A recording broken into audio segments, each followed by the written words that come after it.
Bienvenue au Grenade Podcast, première édition. On va vous présenter nos petits invités ce soir. Je suis en compagnie d'Isa, Claudia et Petit Loup. Donc on va se présenter chacun à notre tour pour cette première édition.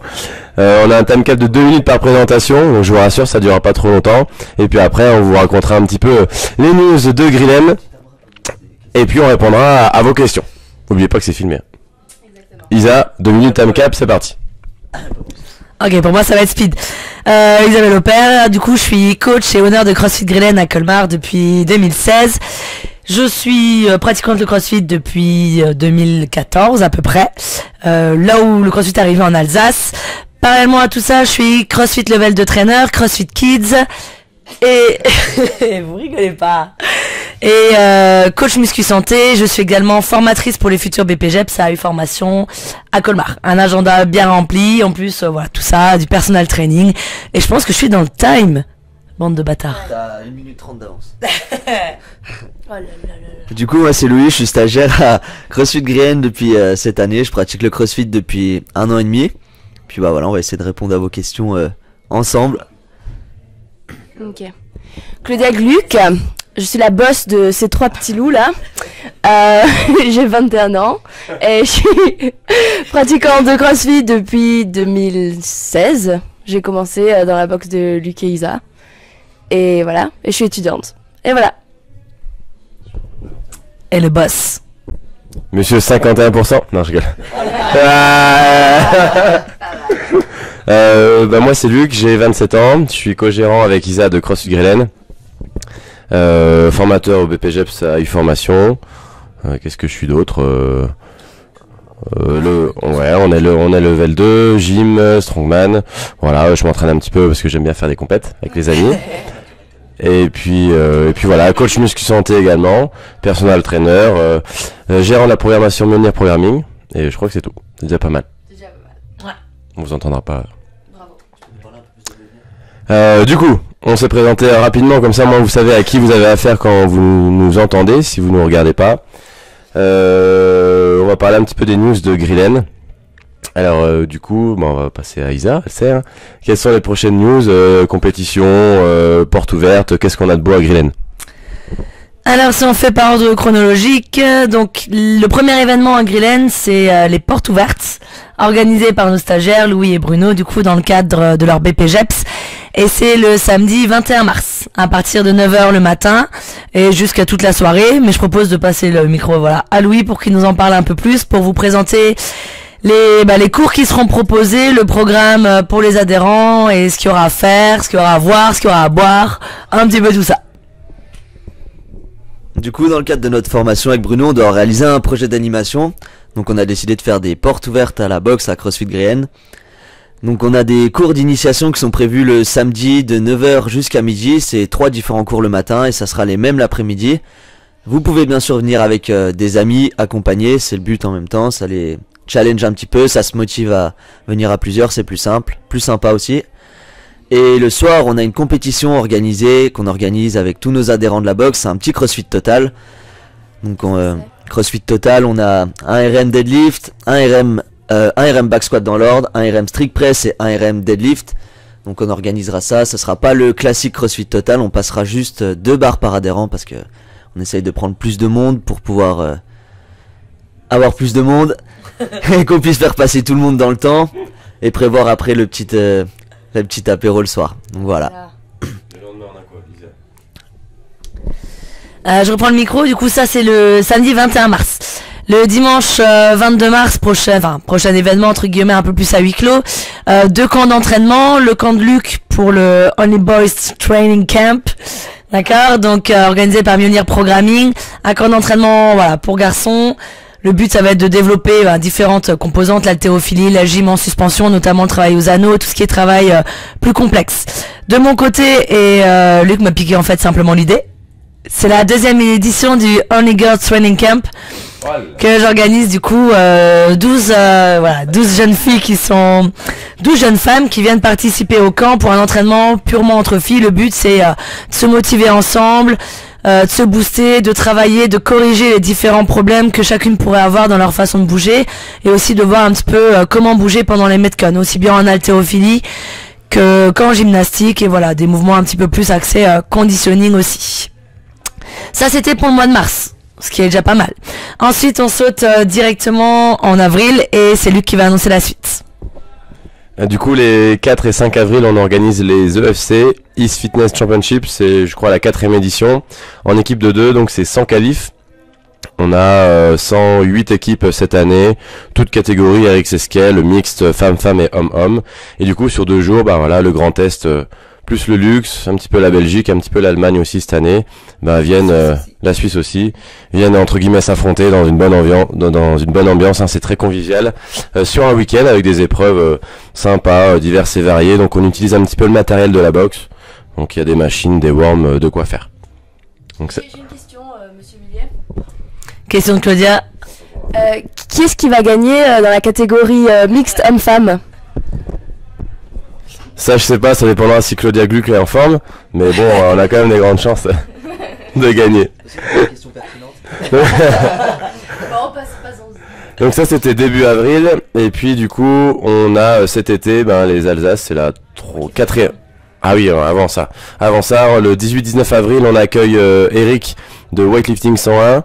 Je crois qu'il reste une place au moment où je parle pour ce séminaire de 2 jours, donc d'haltérophilie. Donc Eric est très connu dans le domaine du CrossFit, on l'a déjà accueilli à Grillen, et du coup on l'a réinvité avec grand plaisir, et on a hâte de le rencontrer. Donc ça je crois qu'on est bon. Et du coup on a cet été. Cet été, du coup, c'est peut-être le plus gros événement pour la boxe, quand même, mine de rien. Bah, il y a les 4 ans de CrossFit Grillen. D'accord, donc CrossFit Grillen fêtera ses 4 ans au 31 juillet. Merci Claudia. Du coup, pour ces 4 ans, bon, on fera un petit truc pour les adhérents comme d'habitude, soit la base nautique, soit on essaiera peut-être de changer un petit peu le format à voir. Et comme on avait organisé pour le premier anniversaire de CrossFit Grillen, les Alsace Redon, du coup on garde toujours un petit peu la même date, à savoir fin juillet. Donc cette année, les Alsace Redon sont comme l'année dernière sur 3 jours. Ce sera le 24, donc le vendredi 24, le samedi 25 et le dimanche 26 juillet. Il y a tellement de catégories cette année. Il y a du team femme-femme, il y a du team mixte, il y a du team homme-homme, il y a de l'individuel en RX, en Elite et en Scaled. Chez les hommes, chez les femmes, il y a du Master Femme plus de 35, du Master Homme plus de 35, du Master Femme plus de 40, du Master Homme plus de 40. Il y a les Masters aussi plus de 45 chez les hommes. Et on a aussi du coup remis cette année les catégories ados, donc teens, hommes, enfin garçons et filles. Il faut avoir 18 ans à la finale. Donc si vous avez 18 ans au qualif mais 19 ans le jour de la finale, c'est raté pour la catégorie teens. Il faut tenter sa chance en scaled ou alors en RX et pourquoi pas en élite. Qui sait. Il y a des petits jeunes solides un peu partout en France, donc voilà. Chez nous aussi d'ailleurs. Hein Victor, si tu m'entends. Au programme du coup des Alsace Redon, on va garder ce qu'on fait depuis le début, c'est-à-dire notre traditionnel petit wood à la base nautique bien matinal. Comme d'habitude, ce sera sans doute briefing vers 6h du matin. Les premiers halos vers 6h45 ou 7h, et puis on va espérer que la matinée soit bonne, et puis la météo aussi. Pour le vendredi, on a les teams et les élites, simplement. Team élite. Et les individuels élites, puis ensuite toutes les autres catégories, ça commencera déjà le samedi. Est-ce que j'ai oublié quelque chose sur les Alsaces? Non, je pense pas. Les qualifications commencent fin avril. Fin mars pour les... Ok, les qualifs en plus elles sont notées sur le tableau. Donc les qualifs indiv c'est du 26 mars au 9 avril, et les qualifs en team c'est du 23 avril au 7 mai. Donc vous pouvez vous inscrire jusqu'à la fin des qualifs. Il y a 2 WOD à effectuer. Non, je souris pas. Et en team, il y a 2 WOD également. Il y en a un où ça sera le même pour les deux, et un autre où vous aurez en fait 2 WOD, un chacun à faire. Mais il n'y a pas de WOD en team cette année. Donc vous pouvez faire des super teams. Yes. Je crois qu'on parle vite aussi, du coup, ça va être dur. Non, c'est bien comme ça. Ok, pour les news, on va passer aux questions. Questions des adhérents. On va passer le micro à plein de monde. La question de Ludo, c'était... Oh là là, Clo-Clo. Ok. Alors la question qui nous a été posée, ça vient de Ludo, de CrossFit Grillen, et c'était quelle est la différence entre la mobilité et la souplesse? Si quelqu'un de compétent peut répondre. Il voulait aussi savoir comment il pouvait travailler sa mobilité et sa souplesse pour être plus à l'aise sur les mouvements fonctionnels du CrossFit. Ok. Donc Isa nous a préparé quelque chose. Qu'est-ce que je fais? Moi, je parle de la mobilité. Tu discuteras ensuite de la souplesse. On peut dire que c'est déjà les deux. Ouais. Alors voilà, très souvent on entend parler de souplesse, de mobilité, qu'est-ce que c'est, quelle est la différence entre les deux, etc. À quel moment on peut parler de mobilité, à quel moment on peut parler de souplesse. On peut être très souple et avoir une très mauvaise mobilité, comme on peut avoir une très bonne mobilité et en fait ne pas être souple du tout. La mobilité, bon, comme la souplesse, c'est deux composantes qui sont très importantes dans la réalisation donc des différents exercices physiques. Pour la mobilité, ça va être l'aptitude tout simplement physique à réaliser convenablement et avec aisance plusieurs mouvements fonctionnels, notamment du coup nous dans notre cas en CrossFit, tout simplement en série. D'accord? C'est donc dans ces mouvements fonctionnels, en fait, par la mobilité, on va englober tout ce qui est articulation, muscles ou encore justement les fascias. D'accord, une bonne mobilité, c'est super important dans le CrossFit. Pourquoi? Parce que ça va nous permettre tout simplement un meilleur transfert de force sur les différents mouvements, que ce soit sur des sauts, sur des charges à pousser ou encore sur des charges à tirer. Vu qu'on a aussi la vidéo, pour ceux qui le peuvent, j'aimerais voir qu'est-ce que c'est une bonne mobilité d'épaule. Luc, si tu pouvais nous montrer... Overhead squat. D'accord. Voilà, vous avez vu exactement de quoi il s'agissait. Si je te repasse le micro, Isa. Ok. C'était purement gratuit là. Je crois que ta coéquipière elle t'attaque un peu. Hein. Pas de soucis, vas-y. Du coup, je disais que la mobilité était super importante pour un bon transfert de force.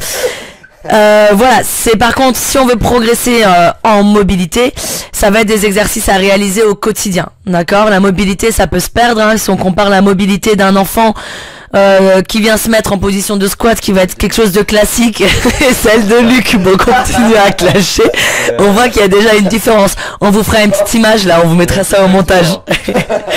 D'accord. Voilà. Au-delà de ça, la mobilité est fondamentale si on est compétiteur, forcément, pour l'aisance dans les mouvements, pour éviter de se blesser, mais aussi en fait, quels que soient nos objectifs, même si c'est pour une perte de poids, si c'est pour une réathlétisation, soigner une blessure. Et même au-delà de ça, c'est un petit peu plus l'aspect coach muscu santé là qui parle. La mobilité, c'est super important pour bien vieillir. D'accord. Donc même au-delà de la performance.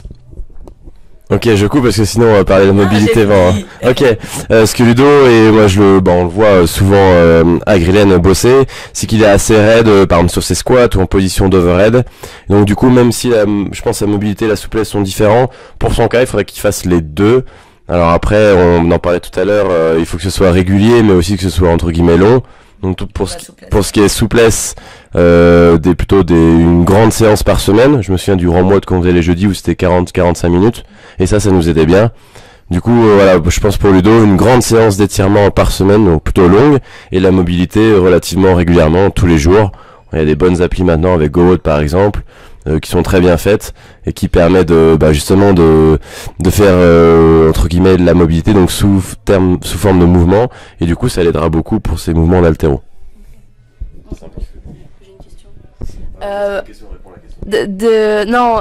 Une question du coup pour mes coachs de nouveau. Quand il s'agit de mobilité, de souplesse, de ce travail réalisé en parallèle de ces entraînements, qu'est-ce que vous recommandez plutôt avant l'entraînement, après, pendant, enfin qu'est-ce que vous préconisez? C'est souvent la question qu'on se pose en tant que pratiquant. Ok. L'idéal, c'est toujours de se mobiliser un petit peu avant sa séance, environ entre 8 et 12 minutes maximum, faut pas trop insister non plus dessus. Après on passe à l'échauffement, donc ça fait partie aussi de la séance. Sinon c'est pas mal de faire de la mobilité ou des étirements dans son jour de récupération, notamment le jeudi chez nous avec la proc de Luc Mjolnir, c'est jeudi le jour de repos et dedans c'est préconisé de faire de la mobilité et des étirements quoi. Ça fait aussi partie de la programmation et de la vie d'un athlète, donc c'est aussi dans ses entraînements de se mobiliser. Voilà, ouais, je pense que voilà, Louis a très bien répondu à la question.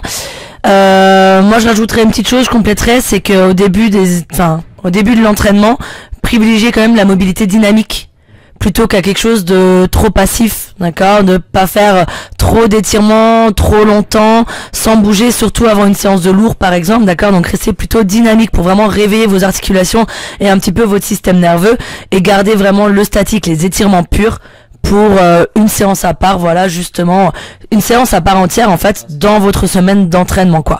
Un jour, vous faites ni force, ni cardio, vraiment pour récupérer, quoi. Et garder l'élasticité de votre muscle. J'ai parlé du coup de notre expérience avec Isa. Nous, on le faisait donc un petit peu avant la séance, et puis surtout le soir, donc hors séance. Du coup, le corps est quand même, entre guillemets, reposé et pas actif ou entre guillemets détérioré entre guillemets par la séance. Du coup on faisait ça le soir, donc on a suivi pendant une bonne année Ramwod, et moi ça m'a énormément aidé, surtout au niveau des hanches. Donc c'est quelque chose qui est très axé sur le bas du corps, et ça m'a vraiment aidé sur mes squats et sur mes snatchs, etc. Même si je suis quelqu'un de très raide par exemple, bah ma mobilité de hanche sur des squats, et ben j'arrive à être cul par terre sur un back squat ou sur un front squat ou peu importe. Et ça m'a vraiment aidé, et je pense que ça a été la régularité. Parce que on est beaucoup des fois à se motiver, ou je connais des personnes qui se motivent à tenir 1, 2 ou 3 semaines, mais c'est surtout sur les mois et l'année qu'on voit la différence, et il n'y a pas photo quoi. Donc j'arrivais pas à toucher à mes pieds avant, jambes tendues, et maintenant je peux. Et malgré ça, mon ostéo me le disait tout à l'heure, la Valentin de la boxe, que bah voilà, j'ai l'ischio comme gauche qui est très raide, donc il faut que je fasse attention. Donc il faut vraiment s'étirer, c'est un peu le piège de pas le faire et de penser qu'à l'entraînement, mais quand on a des petits soucis, ben c'est là qu'on y pense, et des fois c'est un peu trop tard. Et vous pouvez le croire, c'est de quoi il parle en termes de souplesse et de mobilité. Merci de nous avoir écoutés pour ce premier podcast du coup CrossFit Grillen. N'hésitez pas à poser des questions, à réagir, rebondir. Si vous voulez qu'on rediscute mobilité souplesse peut-être un peu plus en détail, parce que là le but c'était pas de rentrer trop en détail, plus de répondre à la question de Ludo, n'hésitez pas à nous le dire et à nous le faire savoir. Si vous avez des questions sur l'entraînement, quel entraînement privilégier, ça peut être aussi sur l'alimentation, quand est-ce qu'il faut manger avant sa séance, quand est-ce qu'il faut manger après sa séance, que faire les jours de repos, comment gérer sa récupération, le temps de sommeil, etc. Si vous avez des questions peut-être un peu plus aussi sur le coaching, sur des blocages ou ce genre de choses, ou de la réathlétisation, n'hésitez pas. Yes, en même temps je déverrouille. Du coup c'était la première édition du Grillen Podcast. Merci Isa, Louis et Claudia d'avoir participé, et on se retrouve très bientôt pour une nouvelle édition. Ciao. Ciao. Ciao. Bye.